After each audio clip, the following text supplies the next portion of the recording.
ನಮಸ್ತೆ ಸ್ನೇಹಿತರೆ, ನಾನು ನಿಮ್ಮ ಪ್ರವೀಣ್. ಗುರುಭಕ್ತಿ ಯೂಟ್ಯೂಬ್ ಚಾನಲ್ಗೆ ಸ್ವಾಗತ, ಸುಸ್ವಾಗತ. ಕೆಲಸಗಾರರ ಕೊರತೆ ಇದೆ. ಯಾವುದೇ ಕಡೆಯಲ್ಲಿ, ಫೀಲ್ಡಲ್ಲಿ ಇರಲಿ, ಕೆಲಸಗಾರರ ಕೊರತೆ ಇದೆ. ಸರ್, ಬಂದಿರೋರು ಕೆಲಸಗಾರರು ನಿಲ್ತಾ ಇಲ್ಲ, ಅಥವಾ ಕೆಲಸಗಾರರು ಸಿಗ್ತಾ ಇಲ್ಲ. ಸರ್, ಸಿಗ್ತಾರೆ, ನಿಯತ್ತಾಗಿಲ್ಲ. ನಮಗೆ ಬೇಕಾಗಿರುವಂತ ವ್ಯಕ್ತಿಗಳು ಕೆಲಸ ಬಿಟ್ಟು ಹೋಗ್ತಾ ಇದ್ದಾರೆ. ಅಂದ್ರೆ ಈ ವ್ಯಕ್ತಿ ಇದ್ರೆ ಓಕೆ ಅಂತಿತ್ತು, ಸ್ವಲ್ಪ ರಿಲ್ಯಾಕ್ಸ್ ಆಗಿದೆ ನಾನು, ಇವಾಗ ನೋಡಿದ್ರೆ ಇವನು ಕೆಲಸ ಬಿಟ್ಟು ಹೋಗ್ತಾ ಇದ್ದಾನೆ. ಅಂದ್ರೆ ಕೆಲಸಗಾರರ ಕೊರತೆಯನ್ನ ನಿವಾರಣೆ ಮಾಡೋದಕ್ಕಾಗಿ ಈ ಪರಿಹಾರವನ್ನ ನಾವು ಕೊಡ್ತಾ ಇದ್ದೀವಿ.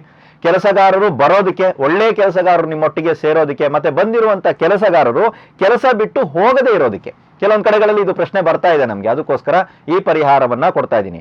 ಈ ಕೆಲಸಗಾರರು ಬಿಟ್ಟು ಹೋಗದೇ ಇರೋ ತರ ಆ ಕೆಲಸದ ಜಾಗದಲ್ಲಿರುವಂತ ಯಜಮಾನರು ಹತ್ತಿರದಲ್ಲಿರುವಂತ ಯಾವುದಾದರೂ ದೇವಸ್ಥಾನ, ಅದು ಗಂಡು ದೇವರ ದೇವಸ್ಥಾನ ಇರ್ಬೋದು, ಹೆಣ್ಣು ದೇವರ ದೇವಸ್ಥಾನ ಇರ್ಬೋದು, ಯಾವುದಾದರೂ ದೇವಸ್ಥಾನಕ್ಕೆ ಮಂಗಳವಾರದಂದು ಹೋಗಿ ಆ ದೇವರಿಗೆ ಸಿಹಿ ಬೂಂದಿಯನ್ನ ನೈವೇದ್ಯವಾಗಿ ಕೊಟ್ಟು ನಂತರ ಅದನ್ನ ಪ್ರಸಾದವಾಗಿ ಹಂಚಬೇಕು.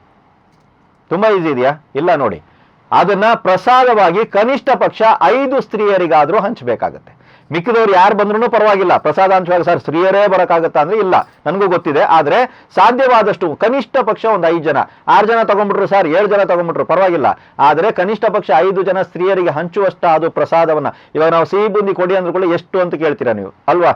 ಎಷ್ಟು ಸರ್, 100 ಗ್ರಾಮ್ ಕೊಡ್ಲಾ, ಅರ್ಧ ಕೆಜಿ ತಗೊಂಡೋಗ್ಲಾ, 1/4 ಕೆಜಿ ತಗೊಂಡೋಗ್ಲಾ ಅನ್ನೋದೆಲ್ಲ ಬರುತ್ತೆ. ನಾನೇನಂತಂದ್ರೆ ಕನಿಷ್ಠ ಪಕ್ಷ ಒಂದು 5 ಜನರಿಗೆ ಹಂಚೋ ತರ ಪ್ರಸಾದವನ್ನ ತಗೊಂಡೋಗಿ ಆ ನೈವೇದ್ಯವನ್ನ ಅಲ್ಲಿ ಮಾಡಿ ಆ ಪ್ರಸಾದವನ್ನ ಹಂಚಬೇಕು.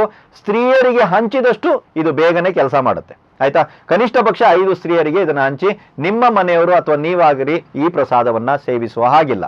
ಇದನ್ನ ಕಂಟಿನ್ಯೂ ಆಗಿ 5 ಮಂಗಳವಾರ ನೀವು ಮಾಡಬೇಕು, ಆಯ್ತಾ? ಈ 5 ಮಂಗಳವಾರಗಳು ಆದ ನಂತರ ತಿಂಗಳಿಗೆ ಒಂದೇ ಸಲ ಮಂಗಳವಾರ ಮಾತ್ರ ಈ ಪ್ರಯೋಗವನ್ನ ಕಂಟಿನ್ಯೂ ಆಗಿ ಮಾಡ್ಕೊಂತ ಹೋಗಿ. ಸೊ ಇದರಿಂದ ಏನಾಗುತ್ತೆ ಅಂದ್ರೆ ನಿಮ್ಮ ಹತ್ರ ಬಂದಿರುವಂತ ಕೆಲಸಗಾರರು ನಿಮ್ಮನ್ನ ಬಿಟ್ಟು ಹೋಗೋದಿಲ್ಲ, ಒಂದು.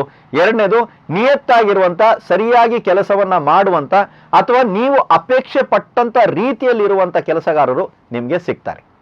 ಎಲ್ರಿಗೂ ಒಳ್ಳೇದಾಗ್ಲಿ.